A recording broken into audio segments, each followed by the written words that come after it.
Hey everybody, welcome to another episode of History Quest. I'm your host, Brian Haynes, the director of the McLeod County Historical Society. And today, not only do I have some great stories for you, but also we're going to head to one of Hutchinson's highlight, best sites in town, Rocket Hill. And I'm going to have a little sidekick along with me, so make sure you stay tuned.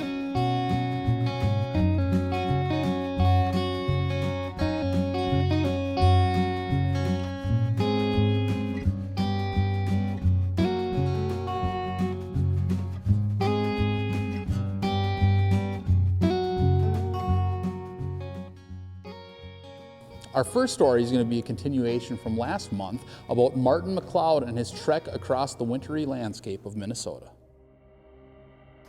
A person had to be a strong individual to survive the rigors of the frontier.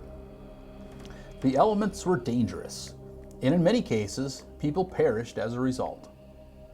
Historians will note the case of the Donner Party, or more locally, the story of Dr. Ripley and John McClelland, who suffered through a terrible blizzard in 1856, leaving the former to die and the latter to suffer amputation of his legs. 19 years before Ripley and McClelland made their fateful trip north from Glencoe, Martin McLeod and a group of travelers trekked across Minnesota. The elements were much the same for McLeod, but the land was far more desolate than it was in 1856. Meaning that when trouble arose, there was likely no help coming. This was precisely what happened when McLeod's group became stranded in a fierce blizzard. Though McLeod came away from the storm mostly unscathed, one of the men, Mr. Hayes, became lost, never to be found again. And another, Mr. Pars, would find his life hanging in the balance as both of his legs and feet were frozen. The following is from Martin McLeod's journal. Sunday, March 19th. Started early with poor Pars on the dog trail. At 2 p.m., found the dogs unable to proceed with Pars, and he was suffering too much to bear the pain occasioned by moving about. With the help of the guide, we made a hut to leave Mr. Pars in, where he will remain for 5 or 6 days until I can send horses for him from Lake Traverse, 60 miles from here. Left with Pars all of our blankets and robes, except a blanket each for the guide and myself. Also, plenty of wood is cut and ice near his lodge to make water of. Out of provisions and obliged to kill one of our dogs. Dog meat is excellent eating. Monday, March 20. Morning was stormy, accompanied with snow. Came a long distance and camped in the Bois de Sioux. Feel very weak and unwell. March 21st. Left the Bois de Sioux and arrived at dark at the trading house at Lake Traverse. Traveled 45 miles with severe pain in my side and knee. March 23rd. Sent the guide with another person and 2 horses and a cart for Mr. Pars and my trunk, with instructions to the men to search for the body of Mr. Hayes in order that it might be decently interred at the trading house. April 1st. For the past 9 days, have remained at the trading house where I am well treated by Mr. Brown, the gentleman in charge for the American Fur Company. Saw the game of lacrosse being played very frequently by the Indians. The female players are most astonishingly good. April 2nd. This morning 2 men returned. Poor Pars is no more. They found him in the hut, dead. He had taken off the greater part of his clothes, no doubt in the delirium of a fever caused by the excruciating pain of his frozen feet. Everything indicated that he had died the 2nd or 3rd day of our departure from him. No trace of Mr. Hayes was found. April 3rd. On this day, the body of poor Pars was consigned to his last abode. Wish that I could say the same for Mr. Hayes. I have, however, left directions with the Indians near the post to search for his bones and inter them. They are about to embark on their spring hunts and will probably find his remains. I can do no more. Friday, April 14th. Embarked at sunrise in a canoe with the Indians and squaws who were going down to where the St. Peter joins the Mississippi and Fort Snelling. Sunday, April 16th. At last, have arrived at Fort Snelling, having escaped a variety of dangers and endured great fatigue and privations in the Sioux country. It's the end of the journal. McLeod's trip crossed Minnesota from north to south. The journey began in February and did not conclude for 2 months. Of the original group, only McLeod and his guide survived, leaving no doubt that strength and a will to survive are the greatest virtues of anyone who called the frontier home. All right, I hope you enjoyed that one. Now, our next story has to do with the origins of another famous Minnesota winter sport, snowmobiling. So sit back and enjoy. We in the North are certainly never ones to shy away from a little outdoor fun. We fish, we ski, we snowshoe, and of course, snowmobile. The history of snowmobiling goes back more than a century, back to the invention of the internal combustion engine.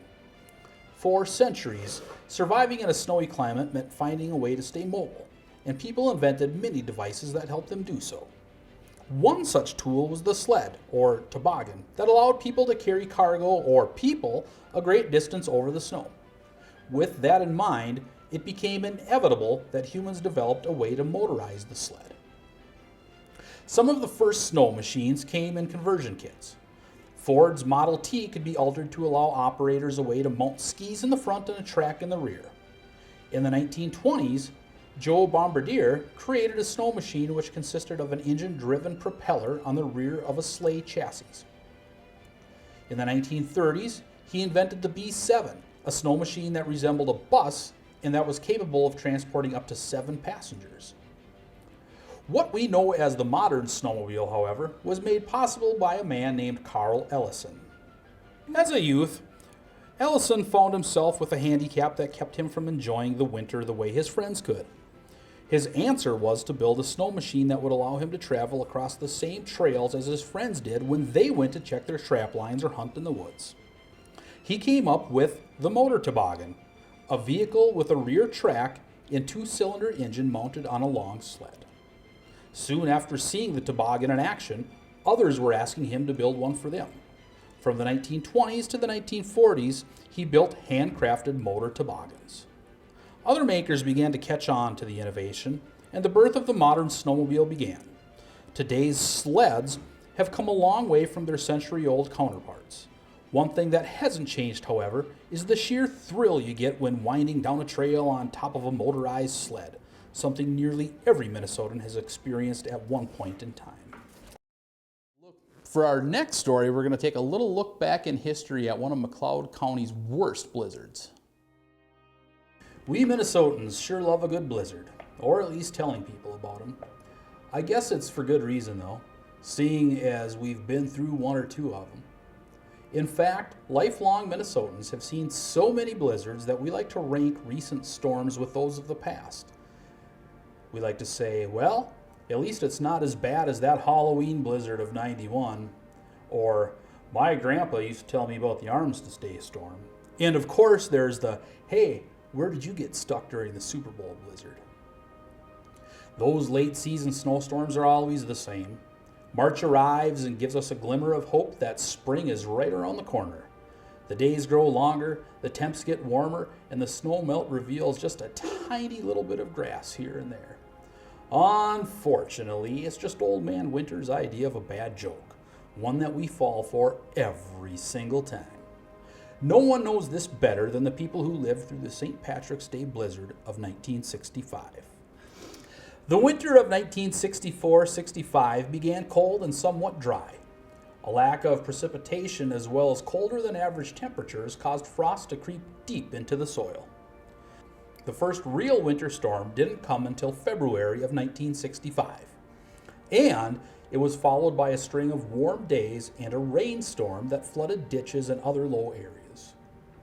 As March rolled around, temperatures began dropping and another storm dropped a load of snow on much of the state. The worst, however, was yet to come. St. Patrick's Day fell on March 17th, just as it does now. Instead of wearing green and thinking of celebrating, however, people were seeing white and dreading the thought of going through yet another Minnesota blizzard. It wasn't your typical snowstorm. Often, snowstorms roll through and affect only certain areas or regions of the state. This one, however, ranged as far south as Marshall and as far north as Duluth. McLeod County, of course, was stuck in the middle. The snow accumulated about an inch per hour. In this region, it came down and collected to a depth of around 15 inches. Other portions of the state saw even more. Complicating the storm was the wind. Open areas saw fierce gusts of wind that measured up to 60 miles per hour. Unfortunately, the wind picked up not only the fresh snow, but that which fell on March 2nd. The results were drifts that measured up to 20 feet. Like all storms, the St. Patrick's Day blizzard eventually came to an end. Snowplows cleared roads, store owners shoveled their storefronts out, and area farmers transported milk cans however they could. The St. Patrick's Day blizzard ranks as one of the worst to ever hit the state. Unfortunately, the aftermath of the storm would be felt in the weeks and months to come. Another March storm brought another round of snow not long after, and when April finally rolled around and temperatures began to warm, rain began to fall and the snow began to melt. The wet April weather, coupled with the snow melt, caused mass flooding all over the state, but especially in McLeod County, where the Crow River and Buffalo Creek flow. In Hutchinson, the dam would burst and cause a moment of organized chaos that pulled the community together in an effort to combat the water. A similar situation occurred along Buffalo Creek. There is no denying that this winter's snow depths are awfully deep. With March upon us, we can only hope that history won't repeat itself and we'll be saved the issue of having one more historic storm to talk about. All right, and for our last story, we're going to do a little bit of sledding history, and then you're going to follow me out to Rocket Hill. This way. Come on. Come on. The use of sleds is ancient and widespread. Since humans began making tools, they've fashioned devices that allow cargo or people to be traversed over a blanket of snow or ice. Early sleds were often little more than an animal skin used to pull a haul of freshly harvested meat. As time progressed and tool making evolved, people began fashioning toboggan sleds, which are snowcrafts made of wood with a flat bottom, and later sleds with runners or cutters that allowed the craft to cut through snow and ice. On an even more interesting note, sleds were also common in ancient Egypt to allow for easy cargo transportation over sand. Around the end of the last ice age, people began taming and domesticating wild animals. As you might have guessed, dogs were one of the first animals to be brought under the control of humans. Though it wasn't until around 1000 AD that dog sledding, in the modern sense, came to fruition. There's little doubt that post-Ice Age humans lashed dogs to sleds to pull their light cargo through the snow. Being innovative, as civilization evolved, sleds became a main source of transportation through much of modern human history. In the United States, especially in the north, sleighs pulled by horse or ox became a common way to move around through the winter months. Utilizing a sled as a tool has been around for thousands of years, but recreational sledding did not become a trend until sometime around the 15th century when the first documented kick sled races were held in Norway and Sweden. Over the next few centuries, recreational sledding became more popular, and by the 19th century, sledding as a sport had become common. Competitive sledding took off in 1883 in Davos, Switzerland. An Australian student named George Robertson won the world's first international sled race. He outraced 19 other competitors from England, Germany, the Netherlands, Sweden, Switzerland, and the United States. They raced a 4-kilometer stretch of road from St. Wolfgang to the town of Klosters. Soon, the bobsleigh was developed. The International Olympic Committee declared bobsledding as an Olympic sport and adopted the rules of the St. Moritz Run as the officially recognized Olympic rules. Of course, sledding has evolved into a family winter activity. On a given day in winter, it's not uncommon at all to find people gathered around a large hill with an array of toboggans, saucer sleds, or tubes meant for speeding down the grade over a well-packed blanket of snow. As time progresses and things change, we may see winter pastimes come and go. Yet one thing is likely for certain, and that is, sledding as a Minnesota pastime is here to stay.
that was our episode for this month. I hope everybody enjoyed our winter activities that we did and that we talked about, and we can all look forward to the end now as spring is finally here and summer's right around the corner.